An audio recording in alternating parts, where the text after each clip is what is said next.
how did you get into this kind of like successful routine so early on? What kind of habits do you have that you think brought you to that instead of failing for like years before you got to it? It would really have to be, following the expertise of other people that have already done it. So like I've found people that were already selling on Amazon, they're already doing really well, and I was just like, okay, what are they doing? What are they doing right, more importantly? And then just kind of combining all of that into one thing and then just doing that thing. I feel like the people that fail over and over and over are just trying the same thing over and over and over. And it's like, if you fail once, it's fine. If you fail twice, 3, 4 times, it's fine. But like if you're doing the same thing every time that you fail, then you're just going to keep in this endless cycle. So I kind of took the failures of other people and then learned from those to create my own success. In the beginning, whenever you were just starting out, just trying to figure this out, how many hours a day did you work then on this? Yeah, I mean, when I first started, it was like that research phase where I spent probably a good 3 months trying to figure out how to do everything, not even making any progress, just learning it all. And that, I'd spend maybe 4 or 5 hours every day after I got home from work because I, had a 40-hour-a-week job. That was a lot of time spent there. But then once I finally got the ball rolling, once I finally got products into inventory, then it was, maybe an hour a day. And then that turned into currently like maybe an hour a week.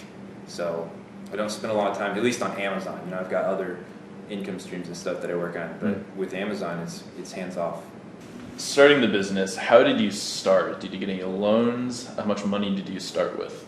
I didn't get any real loans. I got a loan I started by just selling stuff out of my apartment, right? And then when I realized, okay, this is like for real, I could actually like do something pretty incredible with this. Then I went to my parents. I was like, hey, can I borrow like $1,000 for some inventory?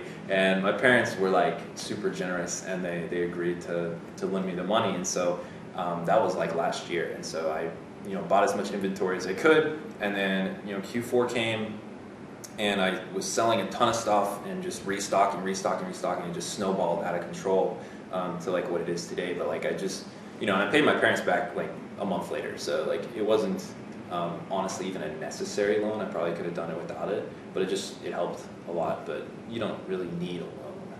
What was the first item that you sold? First item I sold was this little, it was a mouse, right? Not like an animal, but like, a computer mouse. And it was like really small. It was like this tiny little laptop mouse. But for some reason it was like $150. And I gotten it for free because my old YouTube channel, I used to like review products. And so I gotten it for free to review, but then I never really used it and I never really opened it.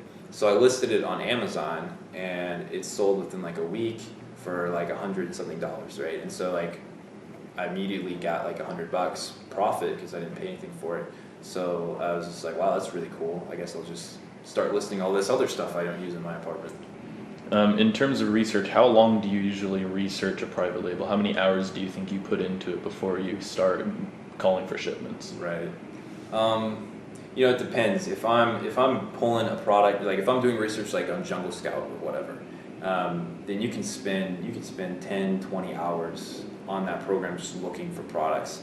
But the thing is, and this is what I recommend other people do, is you find like a niche of products and then you just take over that niche, right? So that's what I've done, and it's in the toy category, is I found this particular product that's not sold anywhere, and because I designed it myself, but it's also got a high desire by like kids and like actually adults alike.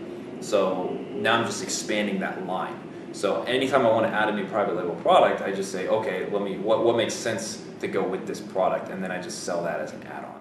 What do you think separates successful and failed entrepreneurs? Do you see a common mistake being made, or perhaps a common character trait of the person? Yeah, I mean, the biggest form of failure that I ever see is people just not starting. There is like almost the fear of failure, or maybe even the fear of success. I mean, people are afraid of being successful and like the responsibilities that come along with that.